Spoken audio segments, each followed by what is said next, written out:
Buenos días, muy buenos días. Vamos a dar continuidad al evento. La jornada del día de hoy vamos a hablar sobre comorbilidades y coinfecciones. Es un placer presidir esta mesa. Tengo el honor de tener a la doctora Ellen Lowenstein junto. Es un gran honor. Mi nombre es José Fernando García y le voy a dar la palabra a la doctora Ellen para que haga la presentación de nuestra primera ponente. Bienvenidos a esta actividad de ASINVIR. Mi doctora.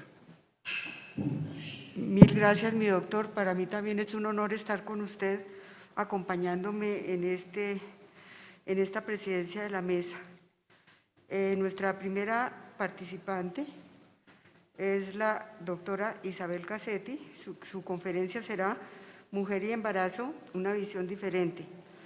La doctora Cassetti es graduada en la Facultad de Medicina de la Universidad de Buenos Aires, hizo su residencia en Medicina Interna en el Hospital Ramos Mejía, finalizó su especialidad en 1983, beca de enfermedades infecciosas en el Hospital Güemes de Buenos Aires, directora médica de Helio Salud, Centro de Atención Ambulatoria al SIDA en Buenos Aires, Argentina, coordinador médico de FUNCEL, Centro de la Fundación de Enfermedades Infecciosas en Buenos Aires, miembro del Comité Asesor del Programa Nacional de SIDA, Ministerio de Salud de Argentina.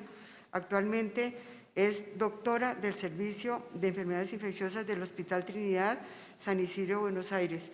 Para mí es un grandísimo honor presentar a la doctora Cassetti, quien siempre nos ha participado sus conocimientos y es una amiga de Colombia. Bienvenida, doctora Cassetti.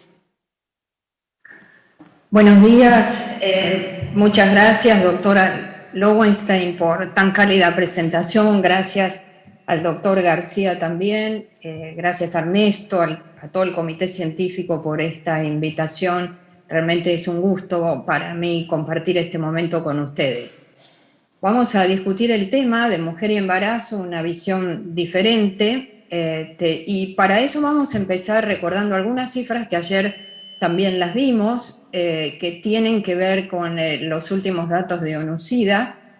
Como ustedes ven ahí, hay 37.6 millones de personas que viven con VIH en el mundo, 53.4 son mujeres, 53.4% son mujeres. En las nuevas infecciones, fíjense que esto no ha cambiado, siguen siendo 1.5 millones, y cuando miramos dentro del total de las nuevas infecciones, el 51% son mujeres. Es decir, el global que hablábamos recién en el mundo, más de la mitad son mujeres, y las nuevas infecciones también la mitad son mujeres. Y ayer decíamos que ONU-SIDA aceptó que no había llegado a los objetivos 90-90-90 y que ahora se fijan en 95-95-95, diagnóstico, tratamiento y supresión virológica, pero agrega ya con más énfasis que el 95% de las mujeres embarazadas tienen que recibir todos los servicios para llegar a cero la transmisión vertical. Y el 95% de las mujeres también tienen que tener acceso a servicios de salud sexual y reproductiva. Si miramos globalmente, fíjense que esto es la proporción de personas que viven con VIH, que son mujeres, más de 15 años. En Latinoamérica 31% y en el Caribe 47%. Pero fíjense que en distintas áreas del mundo están bien representadas y es un número importante para recordar. Si miramos únicamente en Estados Unidos, uno podría decir, bueno, quizás en Estados Unidos las cifras de mujeres va bajando, sin embargo, en este periodo se mantiene estable y también es estable hasta la actualidad. Los números de nuestro país, ahí se ve al revés la diapositiva, pero se las cuento, se estiman 140.000 personas que viven con VIH, avanzamos bastante en la gente que conoce su diagnóstico, solamente 17% no lo conoce, pero estamos muy estables con el promedio de casos por año, ¿no? 4.500 y eso no ha bajado, y estamos mal con el tema del diagnóstico tardío como es en varios países, ¿no? Del total, fíjense, casi 30% del diagnóstico tardío, y no hay tanta diferencia entre hombres y mujeres. Pero lo que quería señalar en los gráficos de la derecha es, sobre todo, el diagnóstico cuando se hace en la mujer embarazada. Y todavía tenemos casi entre un 15 y 30% que se hace el diagnóstico en el tercer trimestre. Y hay cifras, o sea, hay datos que no los conocemos, que esa barra gris que aparece dada vuelta, que es sin datos, sobre todo sin datos en la época de la pandemia, ¿no es cierto? Pasando a un tema que es importante en relación a la mujer y la violencia, se estima que 1 en 3 mujeres en el mundo entre los 15 y 49 años han tenido la experiencia de haber sufrido violencia física o sexual por parte de su pareja. Y cuando uno mira ¿por qué es esto? ¿Qué importancia tiene? Bueno, porque las mujeres con HIV que sufrieron violencia están más susceptibles a tener otros problemas. Y cuando uno compara las mujeres con HIV y sin HIV, va a ver que el tema de la violencia hace que más esas mujeres puedan estar adquiriendo el HIV si no lo tenían. De manera que es algo que tenemos que tener en cuenta en nuestros países, y si ustedes miran el gráfico de la derecha, van a ver la prevalencia de lo que se llama íntima violencia, ¿no? Por parte del partner alguna vez. Entonces, cifras que van entre 25 y 40% de acuerdo a la área que consideremos. Esto es mujeres en general. Hay algunos estudios como este que les muestro de ahora, donde dice que tiene impacto eso durante el embarazo. Y sí, también se ve eso en el embarazo y posparto, y esto es un metaanálisis de 8 estudios, donde dicen que la violencia sufrida por la mujer durante el embarazo y posparto va a tener repercusión en la adherencia al tratamiento antirretroviral de ella, en la adherencia, en darle la profilaxis al recién nacido, y en cuestiones que tienen que ver con el develamiento, digamos, a otras personas y a su propia pareja, dificultades en eso. Esto no ha cambiado, ya lo vimos con ustedes en otras oportunidades. Lo que les puedo decir es que los embarazos no planificados no bajaron, y en el mundo en general es entre el 33 y 50%, y fíjense, de acuerdo a las áreas, hay áreas que aún es más de lo que estamos hablando.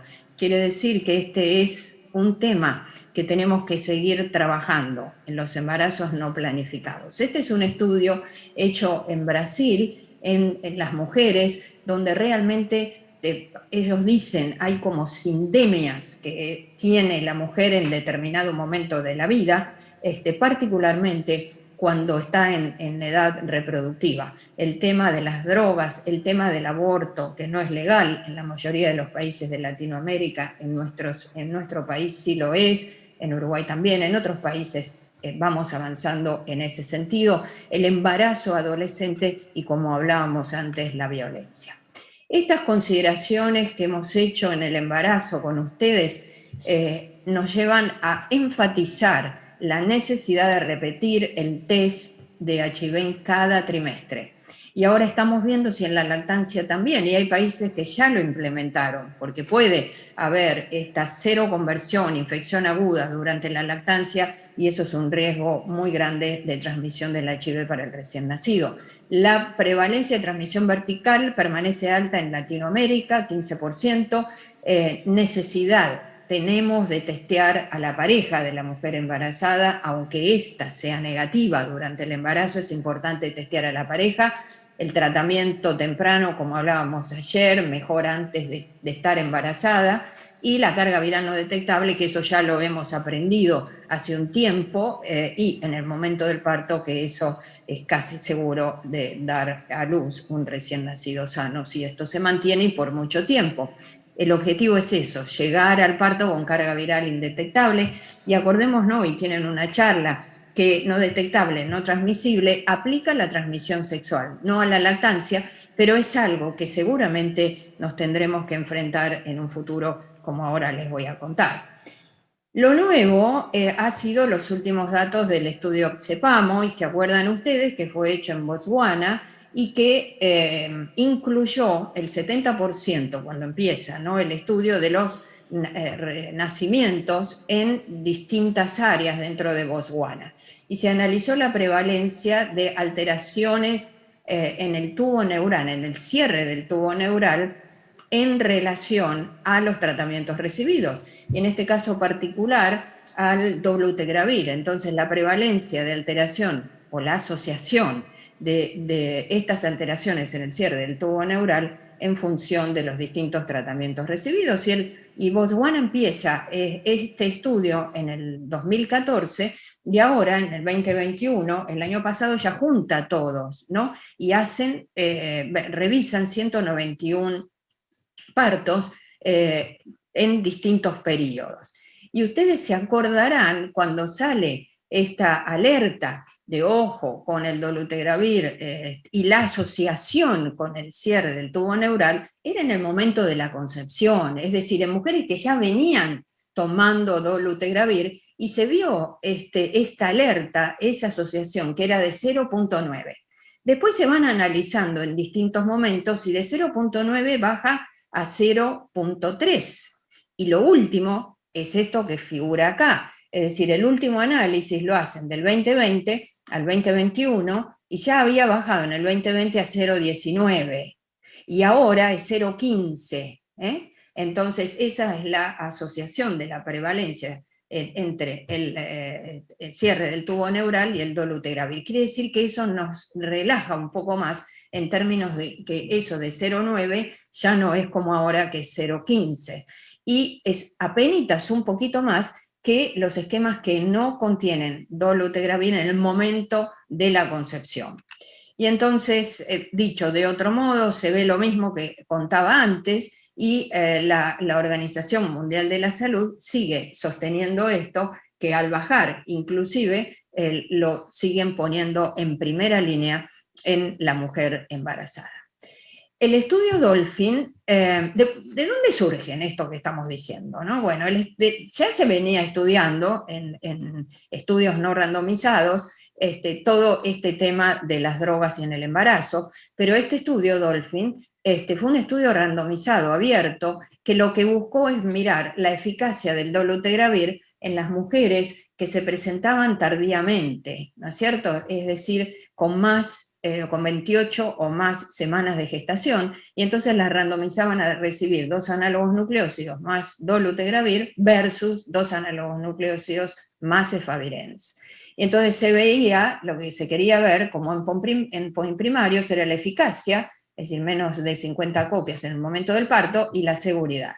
Pero también otros puntos eran menos de 1000 copias, y también el seguimiento que se hizo después del parto, es decir, en el posparto, hasta las 72 semanas posparto.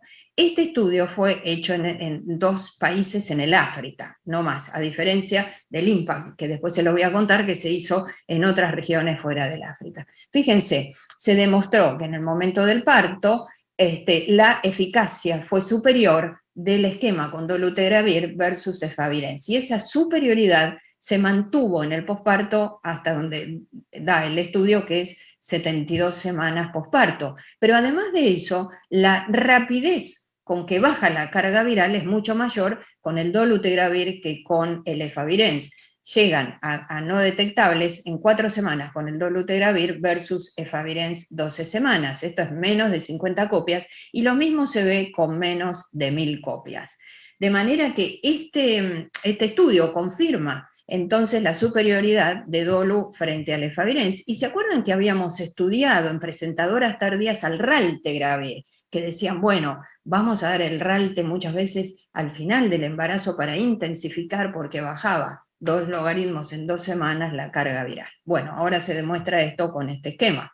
En fallo virológico fueron pocos, pero hubo más fallo en la rama de efavirenz que en dolutegravir. Si hablamos de seguridad, en realidad fue bastante seguro los dos esquemas, con un porcentaje de discontinuaciones relacionados a las drogas menos del 3%, tanto en la mamá como en el recién nacido. Y hubo 3 transmisiones sin útero y una posparto no vinculadas con el uso de las drogas directamente. Entonces se demostró la superioridad y la rapidez para llegar a no detección en la rama de dolutegravir versus Efavirenz.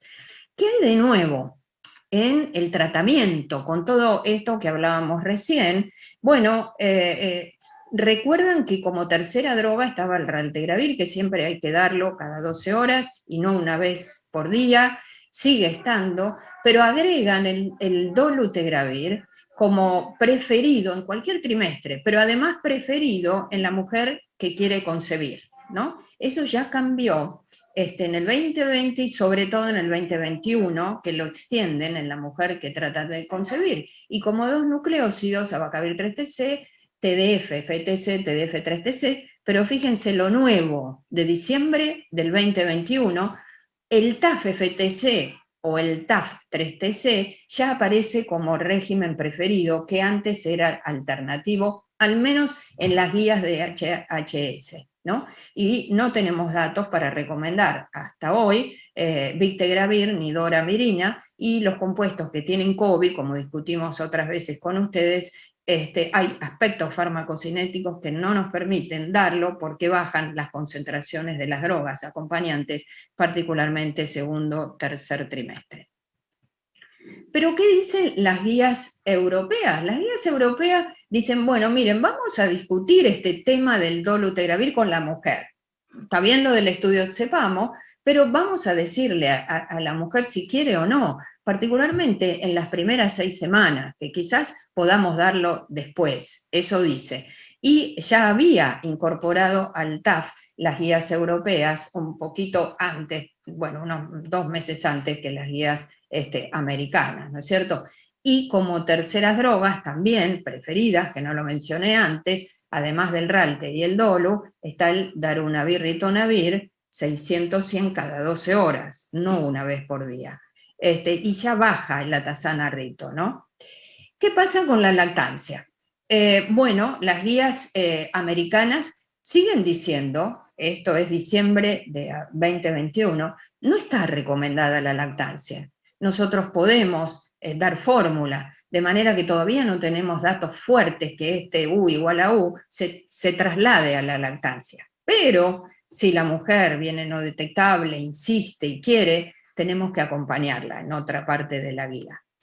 Las guías europeas también se pronuncian en contra de la lactancia, pero en las situaciones donde la mujer insiste en que quiere dar de mamar, recomendamos que consulte a un equipo y que entre todos se decida y le comenten a la mujer cuál pueden ser los posibles riesgos, y que en ese caso, si se toma, la mujer y el recién nacido tienen que ser controlados más frecuentemente con las cargas virales.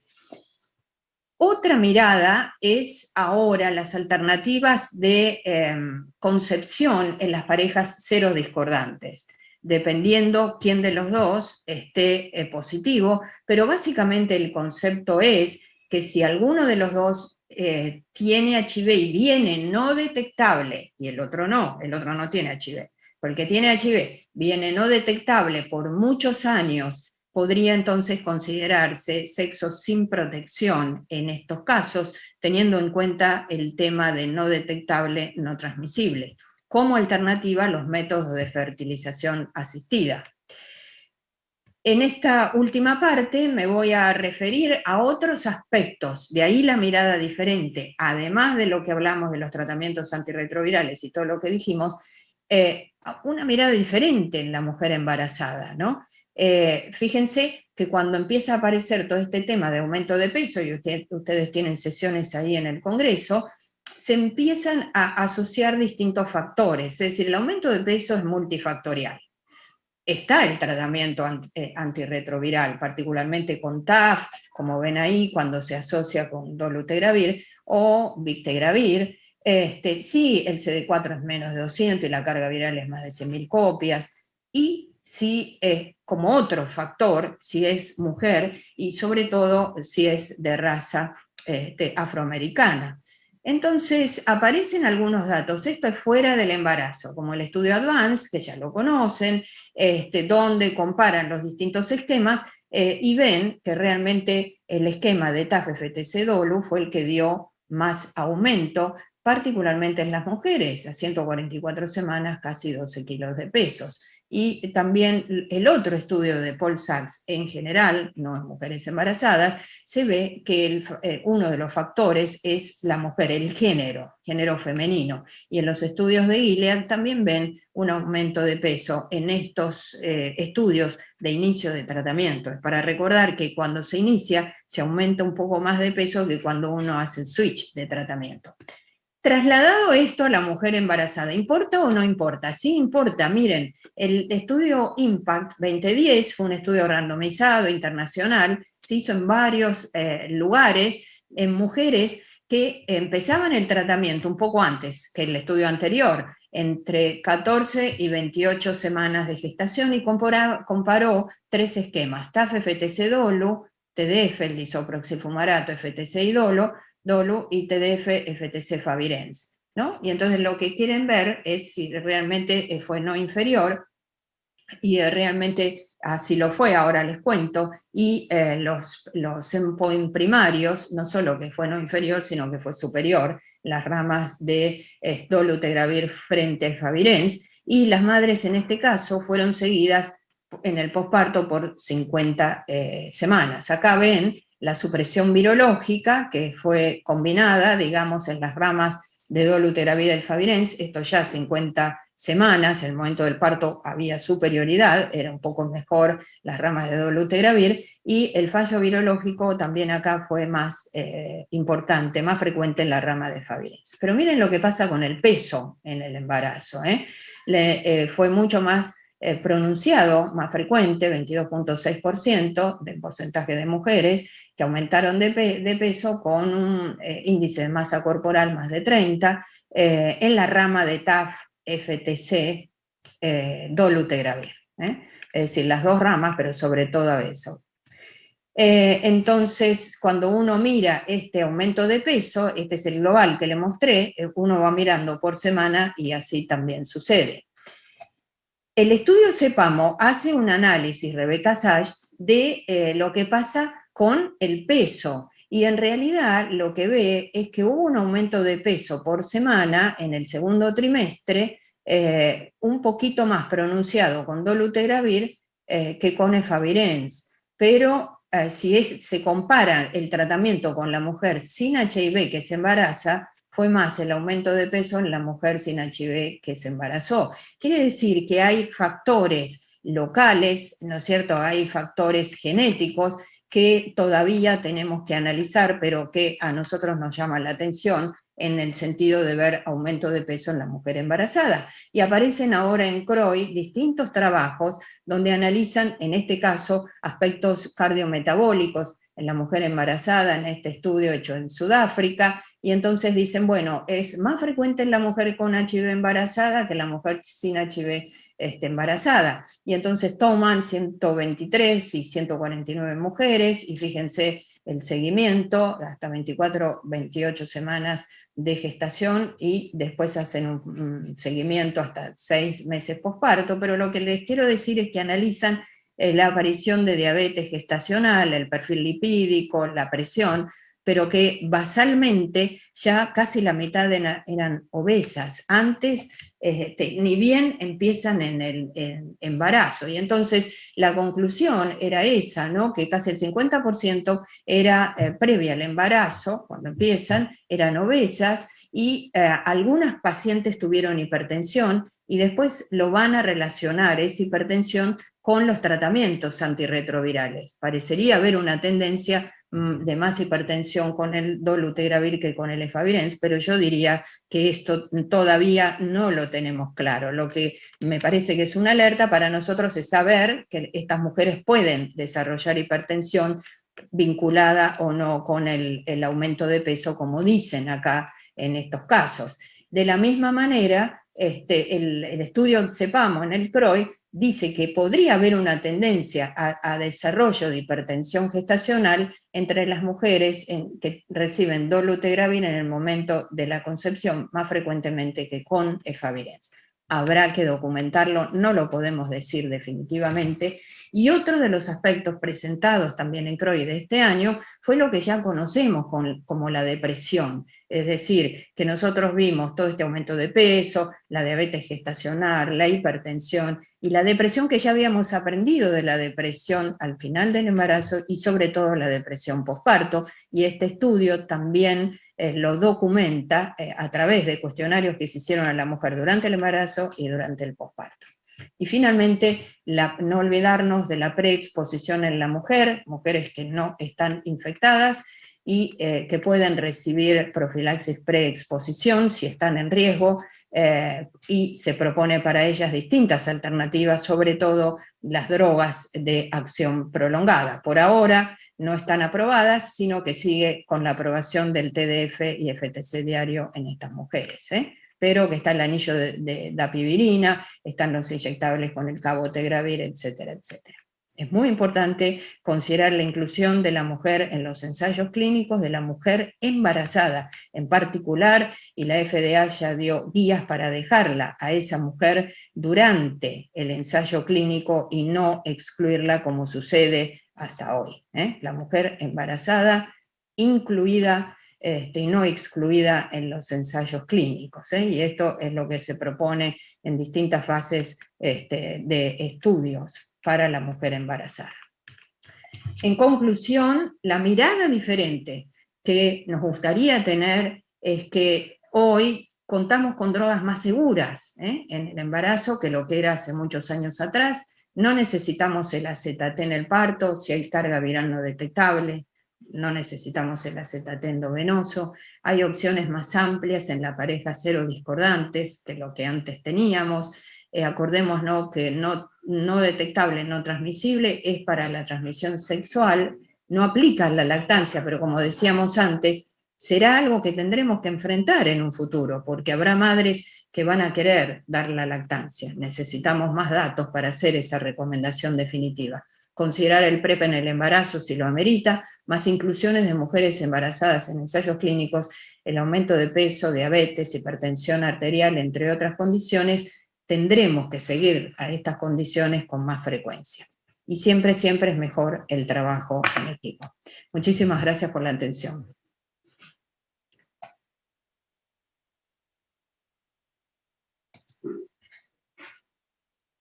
Doctora Cassetti, muchísimas gracias por su participación. La invitamos para que al final de la actividad podamos tener unas preguntas. Vamos a dar continuidad a nuestro evento.